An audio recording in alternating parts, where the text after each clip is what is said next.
Imagina se na entrada do tribunal em que você for procurar ajuda sobre determinada causa, se deparar ali com várias portas e for encaminhado aquela que mais se adequa à solução do seu problema, do seu caso concreto. Você pode ser direcionado à porta da mediação, da conciliação, da arbitragem, da negociação direta entre as partes. E é mais ou menos esse o conceito do sistema de justiça multiportas, que preza pelo diálogo, pela paz social, oferece outras soluções de resolução de conflitos sem a necessidade de ter que entrar com o processo na justiça. No programa de hoje, vamos mostrar a evolução e o funcionamento dessas ferramentas. Eu converso com a juíza Trícia Navarro. Ela é autora do livro Justiça Multiportas. A obra apresenta os estudos da autora ao longo de sua trajetória acadêmica e profissional.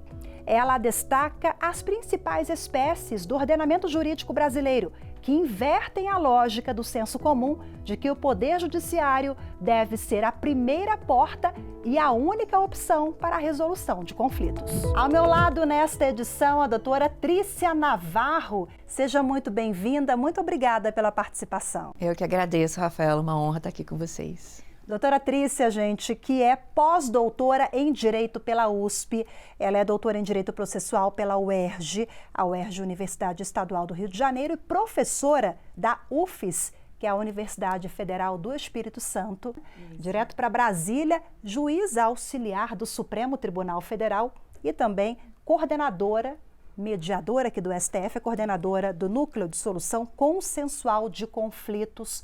A gente vai falar sobre o trabalho da senhora ao longo da conversa. Nós vamos conversar pela obra, aqui a Justiça Multiportas, né? Sim. O que a gente está falando, o que compreende esse conceito, que possibilidades o cidadão, o jurisdicionado tem? São muitas portas, né? São muitas portas.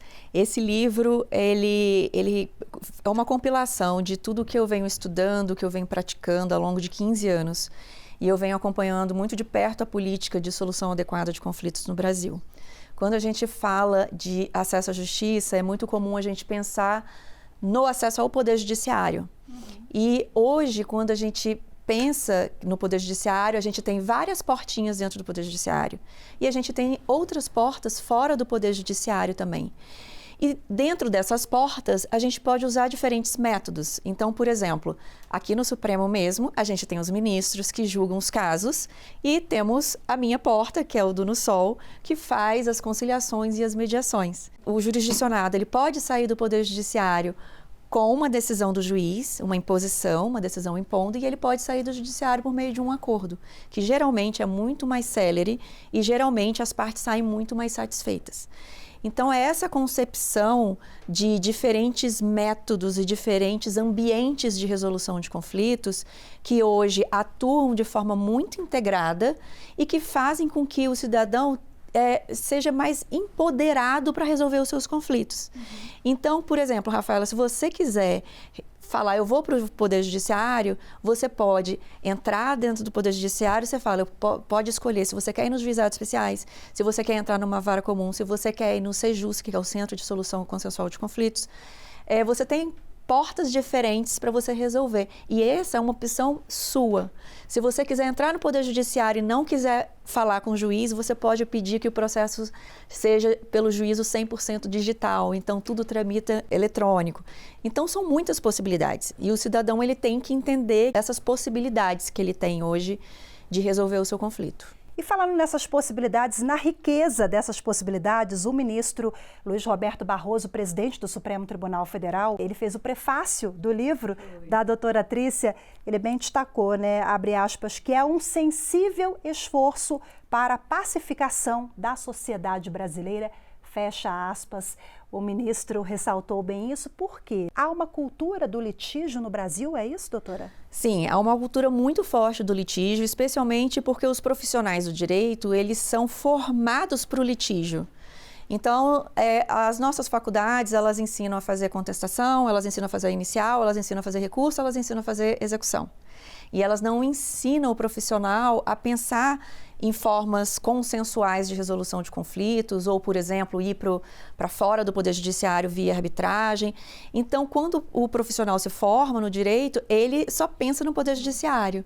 Né? Ele só pensa como ele vai seguir as etapas processuais que ele aprendeu. Mas não existe uma formação obrigatória nesse sentido? Agora, o MEC determinou que as universidades tenham primeiro essa disciplina de métodos adequados de resolução de conflitos e que essa disciplina seja obrigatória. Algumas universidades já possuem essa disciplina na modalidade eletiva, como por exemplo é a UFES, eu sou professora dessa cadeira na UFES. Mas agora o MEC deu um prazo para que as universidades se adaptem para transformar em obrigatória. Então, a partir de agora, os profissionais do direito certamente vão sair da faculdade um pouco mais conscientes de que eles podem oferecer para o cidadão diversas formas de resolução de conflitos. Porque sem um profissional consciente, a senhora falou que o cidadão ele tem várias possibilidades, mas ele precisa ser orientado, né? Olha, aqui está o cardápio. Exatamente, exatamente. Quando uma pessoa vai, por exemplo, no escritório de advocacia, é muito comum, enquanto a pessoa vai falando, e isso até no judiciário também, eu faço minha meia-culpa. Quando a gente recebe um caso, né, um conflito, é muito natural que o profissional formado em direito normalmente vá pensando nas etapas processuais, vai pensando, o advogado pensa, nossa, mas eu vou entrar com mandado de segurança, e se cair na vara tal, e se cair no juiz que enfim, não afeta a matéria. Então, fica sempre pensando na procedimentalização do conflito. E agora o nosso esforço é fazer com que primeiro exista um diagnóstico um pouco mais preciso do conflito, para que as pessoas entendam que ali é um cidadão com um problema social, que muitas vezes precisa de uma resolução rápida, precisa de uma resolução mais satisfatória, não pode aguardar 10 anos no Poder Judiciário uma solução definitiva até ele receber efetivamente. Então, esse diagnóstico do conflito é muito importante que o profissional faça, e eu digo todos os profissionais, Ministério Público, juiz, advogado, Defensoria Pública, antes de dar o encaminhamento. E lembrando, a nossa Constituição, logo no preâmbulo, ela fala que a nossa sociedade ela tem que estar comprometida com a pacificação social. E isso vale para todo mundo. Isso vale para o Poder Judiciário, que já tem o seu papel de tentar pacificar a sociedade. Mas isso vale para o Executivo, isso vale para o Legislativo, isso vale para tudo. Então, essa mensagem do preâmbulo da Constituição, ela é muito significativa, porque são os valores que a nossa Constituição que a nossa Constituição quer para a sociedade. E isso faz toda a diferença para que a gente tenha hoje todos essas portinhas grandes e pequenas de resolução de conflitos. A senhora detalha todas essas portas e as modalidades, os avanços, né? Nesse livro, ele é resultado de 15 anos de estudo. A doutora Trícia me falava aqui nos bastidores que já está há muito tempo nessa área, né? Eu sou uma processualista raiz, então, assim, eu sempre estudei processo civil e dentro do processo civil eu comecei a estudar o sistema de justiça. E eu comecei a estudar outras formas de resolução de conflitos que não o processo judicial. Então, eu tenho alguns trabalhos que focam mais nas questões processuais, mas eu comecei a ficar muito interessada nessas outras portas, nessas outras formas de entregar justiça para o cidadão. A gente tem uma tendência hoje muito grande à desjudicialização, a tirar do Poder Judiciário questões que não precisam estar aqui ou deixar de levar para o Poder Judiciário questões que podem ser resolvidas no campo extrajudicial. Por exemplo, uma separação ali no cartório. Pois é, se não tiver filhos e se for um acordo, pode ser no cartório. Aliás, as serventias extrajudiciais, elas são uma porta importantíssima nessa política, porque elas têm uma capilaridade muito grande. Em todos os municípios do Brasil existe um cartório e às vezes não tem um fórum. E às vezes a gente não tem a justiça. E ali é onde o cidadão quer resolver os seus problemas. Então, essa também é uma importante porta de resolução de conflitos no Brasil. A senhora citou umas bastante conhecidas, conciliação, mediação, arbitragem. São métodos que prezam pelo diálogo? A arbitragem é muito parecida com o papel do judiciário, então existe um julgamento. Então as partes escolhem o julgador, escolhem o procedimento, como vai ser, e o árbitro, ele dá a decisão final. E as partes têm que submeter a essa decisão final. É igual ao judiciário, só que é privado. É no campo extrajudicial. A conciliação e a mediação também podem acontecer fora do Poder Judiciário. Nós temos várias câmaras privadas de conciliação, mediação e arbitragem, e elas estão acontecendo dentro do Poder Judiciário. Então, pode ser uma etapa no início do processo, que o CPC ele traz essa ideia de que no início do processo, ou seja, antes de você seguir todas aquelas etapas longuíssimas do processo, para que as partes tentem conversar, tentem dialogar, tentem encontrar uma solução consensual. A diferença da solução consensual, que é feito pela conciliação, pela mediação ou pela negociação direta entre as partes, é que as próprias partes constroem a solução. Isso faz com que essa solução ela seja mais satisfatória para as partes e também elas cumprem melhor isso. Então, quando às vezes o juiz dá uma sentença, às vezes ele não resolve o problema na prática, ele resolve o processo. Mas às vezes ele não resolve o conflito, muitas vezes as partes não querem cumprir o que o juiz faz e por isso tem a fase de execução que muitas vezes dura 3, 4 anos depois da sentença. A gente está falando de economia de tempo, de dinheiro, desgaste emocional. É isso. Muita coisa em jogo, né? É isso. E é isso que os profissionais que recebem o jurisdicionado têm que ter em mente. Que por trás desse conflito tem que ter um olhar mais humanizado para o que aquele conflito representa para aquelas pessoas, para aquela empresa, para aquele poder público que está ali também litigando. Nós tivemos um avanço importantíssimo, doutora Trícia, em 2010, com uma resolução do Conselho Nacional de Justiça, justamente para agasalhar aí todas essas possibilidades, incentivar, formar profissionais, né? Fala pra gente o que mudou de lá para cá. Foi uma virada de chave, realmente? Virada de chave, porque o nosso legislador federal, ele já tinha tentado passar uma lei de mediação que não tinha, ficou parado, o projeto ficou parado. O próprio CPC fala um pouco de conciliação, mas era muito incipiente e isso também não deu uma mudança de cultura. Até que veio a resolução 125 de 2010 do Conselho Nacional de Justiça e disse, olha, Poder Judiciário, você tem a responsabilidade de difundir a política de tratamento adequado de conflitos no Brasil. Então, se o legislador e o executivo não fizeram a parte deles, o judiciário vai fazer. Vai ser por meio do Poder Judiciário, que tem uma credibilidade social muito grande. E aí, determinou que os tribunais criassem uma estrutura de conciliação e mediação, fez com que os tribunais capacitassem os mediadores. Então, isso é muito importante para a política, porque a forma como esses profissionais tratam o cidadão vai fazer toda a diferença para que esses métodos tenham credibilidade social. Essa política de 2010 acabou influenciando o Código de Processo Civil de 2015, que foi tramitando desde 2010 e já absorvendo toda a política. A partir daí, o legislador fez o papel dele. E hoje, praticamente todas as leis, de todas as matérias, falam de métodos adequados de resolução de conflitos. Então, se a lei de licitação modificou para incluir conciliação, mediação, arbitragem e outros métodos.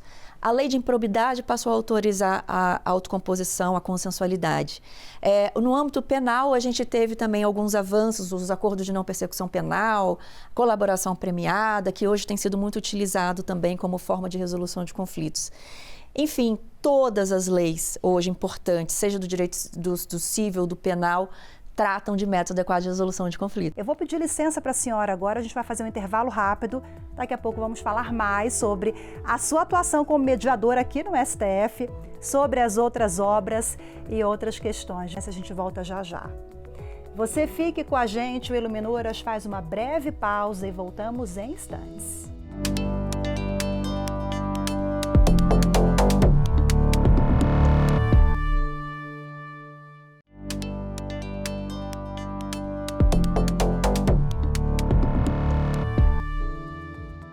Iluminuras de volta, hoje falando sobre justiça multiportas. Quem está ao meu lado é a juíza Trícia Navarro, estudiosa no assunto, autora de várias obras sobre o tema e coordenadora aqui no Supremo Tribunal Federal do Núcleo de Solução Consensual de Conflitos.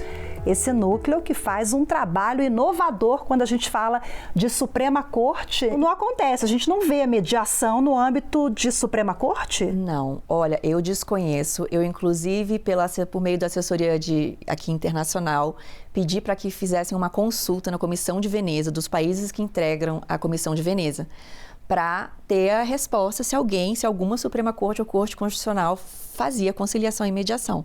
E as respostas foram todas negativas. Então, o que o Supremo faz aqui, o ser um Supremo multiportas, isso é muito inovador. Então, aqui você chegar na mais alta corte do país e você ainda assim ter a possibilidade de fazer uma conciliação, fazer uma mediação, isso é muito importante. Isso é digno de muito orgulho para o Brasil. E sobre temas muito caros, né, a toda a sociedade. Eu me refiro, vou citar aqui alguns casos que a doutora Trícia participou e atuou como mediadora.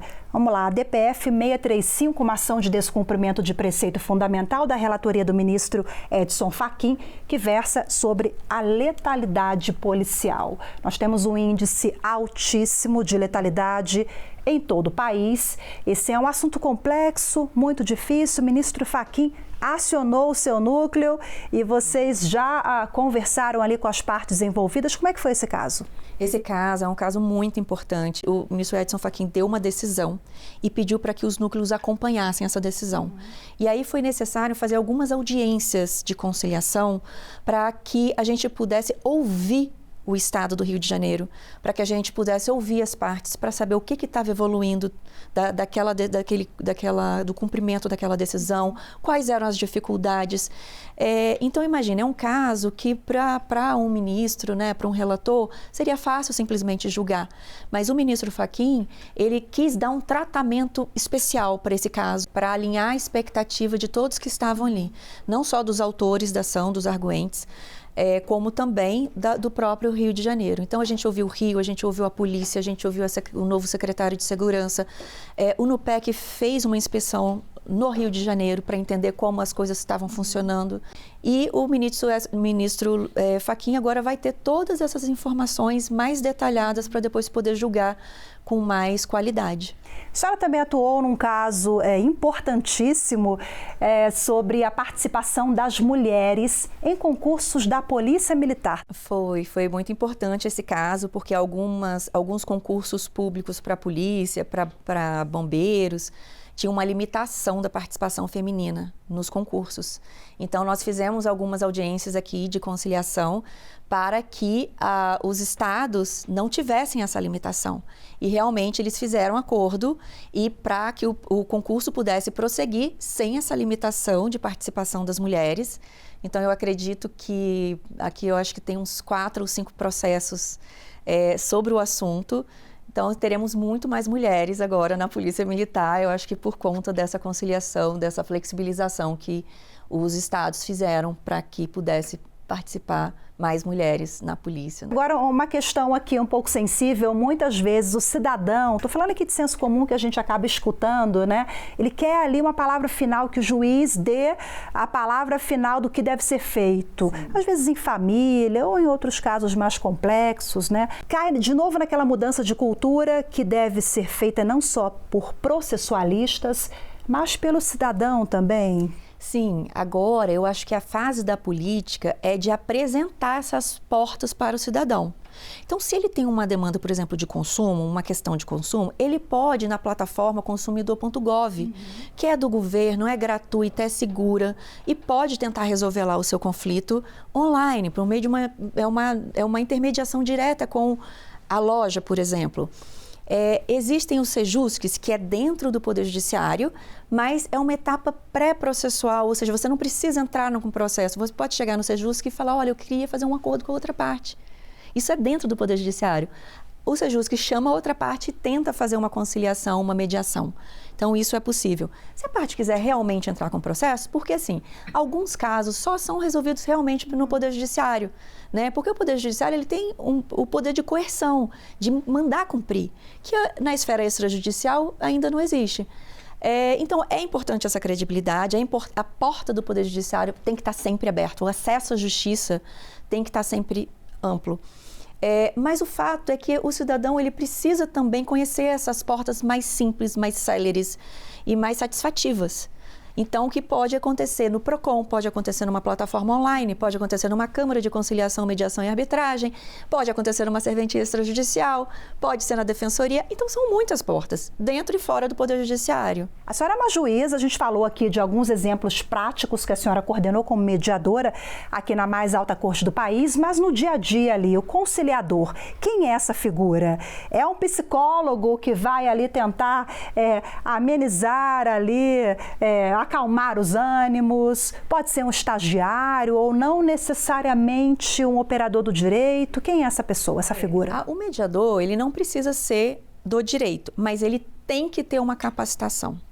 É muito importante. Muitas vezes, nos juizados especiais, as pessoas que são colocadas para fazer conciliação, que é uma etapa obrigatória, né, nos juizados, muitas vezes são pessoas que não recebem qualquer treinamento e, obviamente, não vai oferecer ao cidadão um acolhimento importante para que o cidadão saia, pelo menos com a sensação de que foi ouvido, com o encaminhamento correto.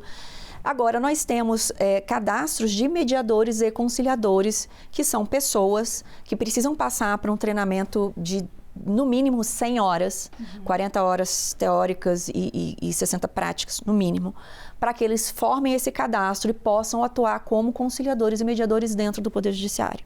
Isso faz parte da política e isso é muito importante para a qualidade do serviço que é prestado. Isso nasce com aquela resolução lá atrás do CNJ. A 125. Perfeito. A famosa. Bom, eu falei no início aqui que a senhora é autora de várias outras obras, né? Como processualista, como mediadora, justiça multiportas, artigos, publicações próprias, uma aqui que é fruto da sua dissertação. Apresenta pra gente esse aqui, Ordem Pública Processual. Bom, esse aqui, o Ordem Pública Processual, foi a minha tese de doutorado que eu fiz na UERJ, sob a orientação do ministro Luiz Fux. Então, escrevi sobre Ordem Pública Processual, ou seja, é um livro muito processual, mas... É bem técnico. É bem técnico, mas eu não resisti. E no final do livro eu tenho um capítulo que eu falo de conciliação e mediação. Sempre está no seu radar. Está no meu radar, está no meu radar. Esse livro aqui foi o livro fruto do meu pós-doutorado que eu fiz na USP, que também tem um viés muito processual. Limites da liberdade processual. Que limites são esses, doutora?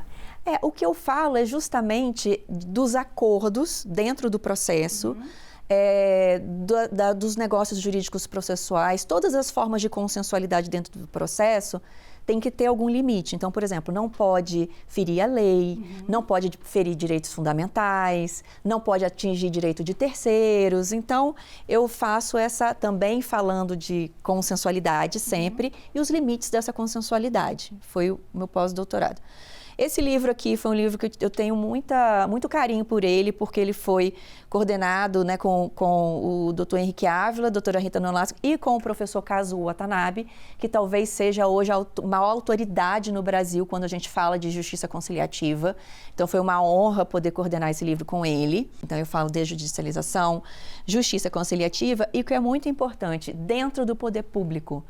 Porque a administração pública, ela tem feito um trabalho muito importante de abrir também as portas para outros métodos de resolução de conflitos. Então, a gente já tem aí alguns estados que têm comissões, comitês, centros de resolução de conflitos para resolver problemas dentro da administração pública. E esse livro aqui foi um livro que eu tenho um artigo nele que também fala, né, sobre justiça multiportas. A justiça multiportas, então, ela veio para ficar, está ganhando cada vez mais força. Mas quais são os desafios, doutora? Olha, o nosso maior desafio é a mudança de cultura, ainda é.